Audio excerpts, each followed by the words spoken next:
What's up, guys? We are back at the shop. We just flew in last night from Washington. Had an awesome time at World Cup, and once again, I do apologize for the lack of content out there. We just kind of went to hang out, so whipped out that quick video of what we had while we were there. And I did mention in the last video before we took off to World Cup that we had planned on going to SEMA. Unfortunately, we're not going to make it out to SEMA this year. We still have never gone, and we really would like to go, but we're trying to make it out to Cletus in Cars, which is November 23rd, and Cletus wants us to actually come out there about a week early before the event because he wants to do some stuff with us before we actually get out there. So we're going to be leaving a week early before the event. We have to drive all the way to Florida, and I need to make sure that I have the MR2 done. We have some other things we need to get done, and we just didn't think we could fit SEMA into the schedule. Brent also wants to try to get the bully running for it as well. And if we left to SEMA, that would kill another 3 to 4 days at least, and then we would only have, you know, like 3 days to get everything ready, and it just wouldn't work out. So unfortunately, we're not making it out to SEMA, but we are back at the shop, and right now I'm getting ready to do some more stuff on the MR2 because while I was gone, some stuff came in for the MR2. So right up here to start off, I did get a brand new set of 5-point harnesses for this thing. I did get 2 pairs, one for each seat. I also have this line lock right here in case I do want to hook this up to the front brakes to help me do burnouts like in the burnout box without having to do a brake stand. Not 100% sure if I'm going to install this just yet, but I do have it just in case I need it for the car, so that will just be sitting around.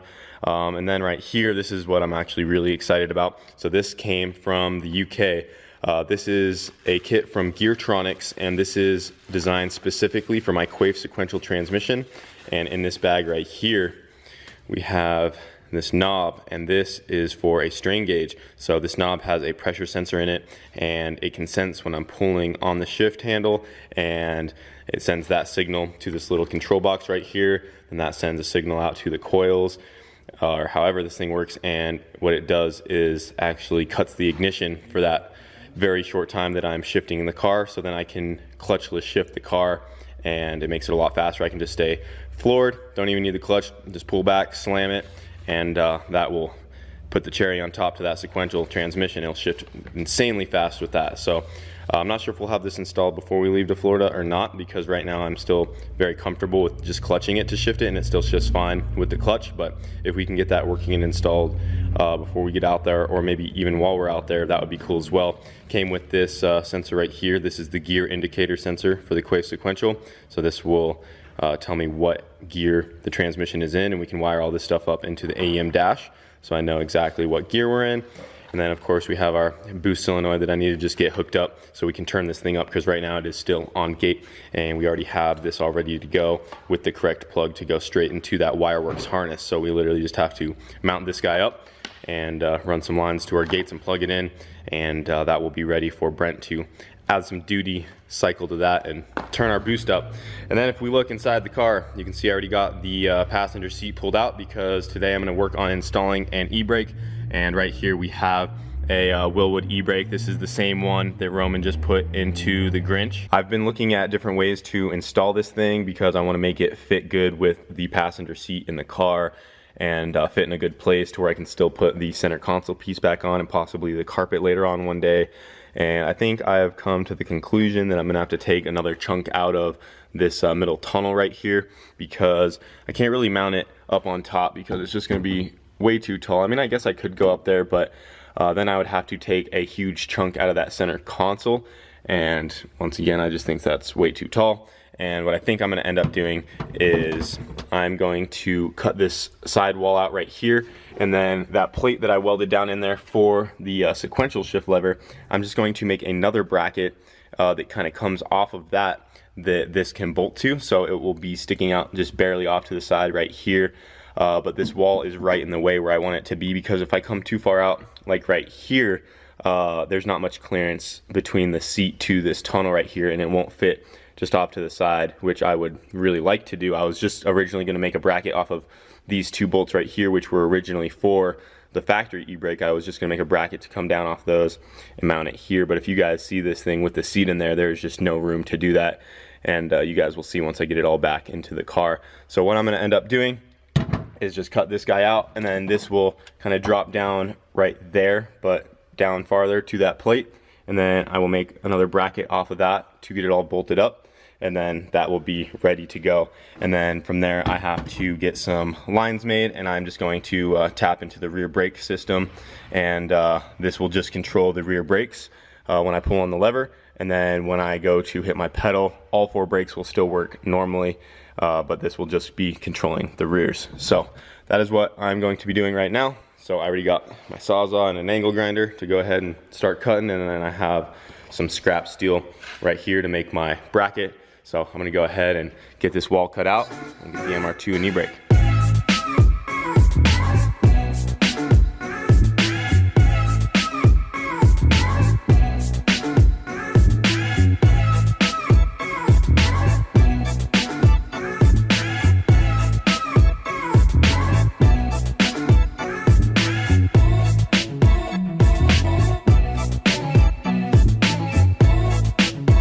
Alright, so I got the side of this tunnel cut out for my shifter, and everything is looking pretty good so far. I also went ahead and bolted this guy together, and I plan on sticking this in there about like that. So my plans have changed just a little bit. I had originally planned on making a pretty big piece to come off and out to mount this to, but I'm thinking I'm just going to be able to drill a hole for this back mount there on the existing plate that I made for the shifter, and then for this front hole I'm probably just gonna make like a little L bracket right here, or take like a piece of angle iron and just weld that to the side of the tunnel right there, and then just drill a hole through that for this front bolt hole right there, which is under the handle.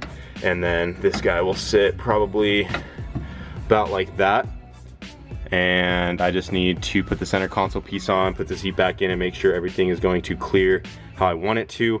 I did have to shave a little bit more out of the front right there because I wanted to scoot this a little bit more forward, but all is good there. And then I think I'm going to just take this part right here and close it up. There's a little bit of a gap right there. I'm just going to squeeze all that together and then run my TIG welder along the outside of that to tie all that stuff together. And like I said, just add my little front bracket with a hole right here, make it all flush and nice, add the back bolt hole, and that will be it. The e-brake handle will be mounted in the car, and then we can figure out how the lines and stuff need to be ran. But I'm gonna go ahead and get this stuff welded up real quick.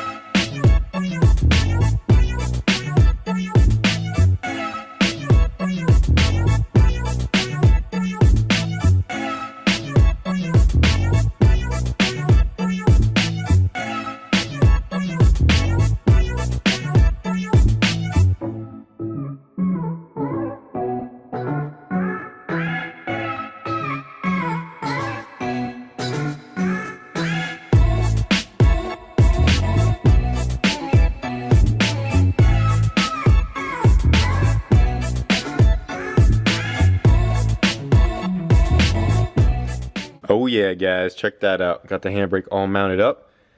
She's nice and solid. Just got my one hole drilled in the back, and then I added this tab to the front right there, and then it's kind of hard to see, but I did add a little gusset underneath there just to kind of help reinforce it. But she's all mounted up and ready for some lines. So now I'm gonna go ahead and check how the center console piece fits and put the seat back in real quick and get this thing all cleaned out because we made a mess. All right, I got the passenger seat back in. These went to the ECU. I just had that unplugged while I was welding, and I got the center console piece back in, and as you can see, the handbrake clears everything great, and I am really happy with how that came out. If I do want to add the factory carpet later on, that will probably cover up most of this hole right here.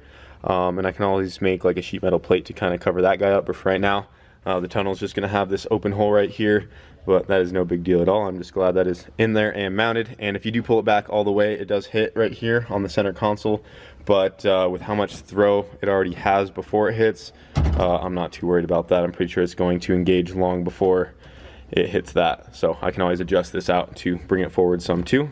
But yeah, so that's basically done. Just got to get the lines made and tap those into the rear brakes, but I don't have the lines just yet, so I'll have to pick those up tomorrow.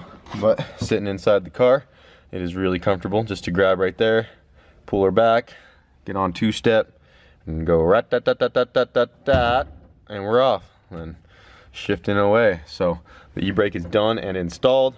Now we just gotta get the lines ran and that's ready to go. So the next step on the MR2 will be to get the door bars done for the roll cage. And honestly, that's pretty much it. I mean, as far as needing it to be ready for drag racing, I was mainly just wanting to get the staging brake in there because without this, there's really no way for me to load up the car at the light and creep forward, just because it will take, you know, both my feet to work the clutch and gas. So I need a way to hold the car back. So now that we got that in there, she will be ready to go. So one less thing to worry about. So we got this box from a fan, and this one looks like it's for Emilio. I never knew I had a chocolate factory over there in Russia. So this is from the Salvage Boys. It's the same person that sent us those oil, what are the oil drain things, the roll around ones. So he sent us some shirts, and then he said he was at this Russian candy store, or Russian, I don't know if it's a Russian store or candy store, but he saw these chocolates that had my name on it. So he brought me, or he got me a bunch of them. I've already had a few, man, not gonna lie. They're pretty good too. The Emilio I've chocolates. never even heard of that. It's a boosted candy. This is how Emilio's making money on the side. He says every candy got to add at least 1 horsepower. Dang, so there's at least like 20 horsepower in there.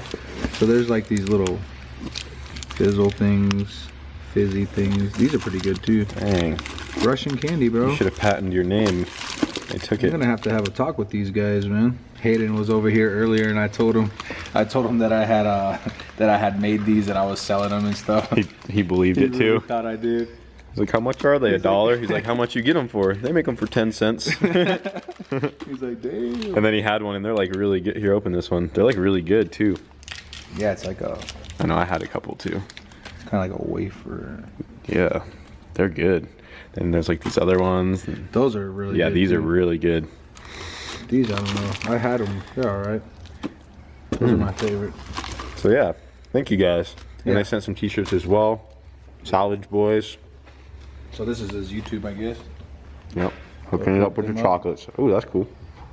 Got the Duramax on the back. Hell yeah.